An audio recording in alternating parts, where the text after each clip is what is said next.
with catcher Eddy Rodriguez. I want to talk about your road to the big leagues. You're in Single A Lake Elsinore.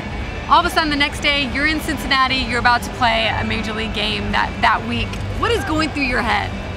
I almost didn't have time to have anything to go through my head. It was a pleasant surprise. I mean, it's that call that you've been waiting since I started playing this game when I was 9 years old. So, you know, I was surprised. I didn't know what was going on. I had people tell me, hey, you know, Yaz got hurt.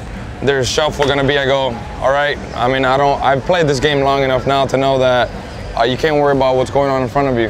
That's just part of the game. It takes care of itself, and I can't control it, so I don't even worry about it. And I was like, well, okay, best case scenario is I'll go to AA, or I didn't even know. To tell you the truth, I went fishing that morning, and I was just happy that I had a good day on the lake fishing, so I had no idea. And I got a call at 10:45, and they're like, hey, you're going to the big leagues, and I'm like, did you call the right guy?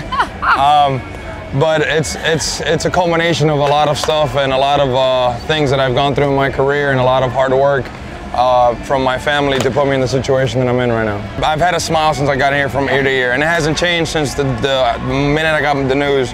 And there's been a couple tears here and there in between, but they've all been tears of joy. Well, not only that, but then your first major league at bat, you hit a home run. Could it have gone any better for you?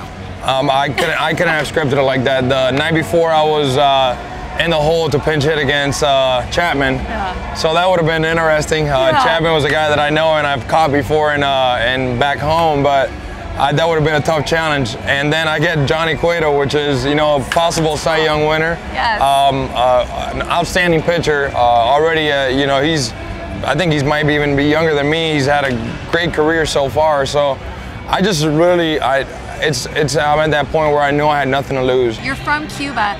Your family and you left on a boat when you were 8 years old. What do you remember from that? Because I know it nearly capsized. Yeah, we snuck out. We spent 3 days in the ocean. It's one of those stories that it normally takes me about 20-30 minutes to get out. I normally get goosebumps.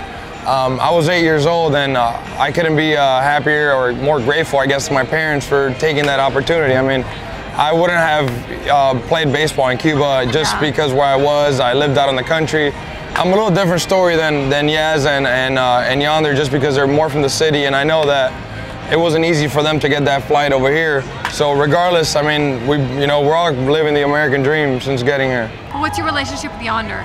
We've grown up together. That's like my brother. I mean, he's like my little brother, but he got to the big leagues way before I did, and he's had way more success earlier on than I have. So it's awesome. I mean, last time that I saw him play, I was in Cincinnati after my independent league season was done, watching him play in Cincinnati, sitting in the stands. So cool. 2 years later, here you are.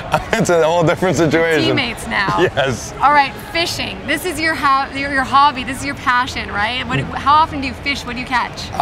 When I get back home, last off season I fished at least twice a week, just because I had to work, and I had so much other stuff going on.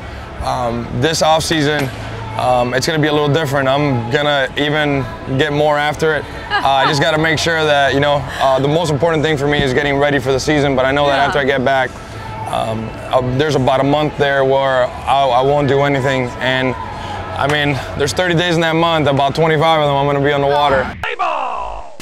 Last meal on earth. Can I say it in Spanish? Yeah. Arroz, frijoles, fricasé de pollo y platanito maduro frito. And what is that? That's white rice, black beans, chicken, I guess fricassee, I don't know how to say it, and fried plantains. If you weren't a Major League Baseball player, you would be a? Fishing charter captain. I saw that coming. All right. One thing on your bucket list. Going to the World Cup. Best perk of a big league clubhouse. Everything. One thing you want to see in San Diego. I've been to the zoo. Me and Yana were talking, we want to go to SeaWorld. I love it. All right, thank you so much, Eddy. Have fun down here.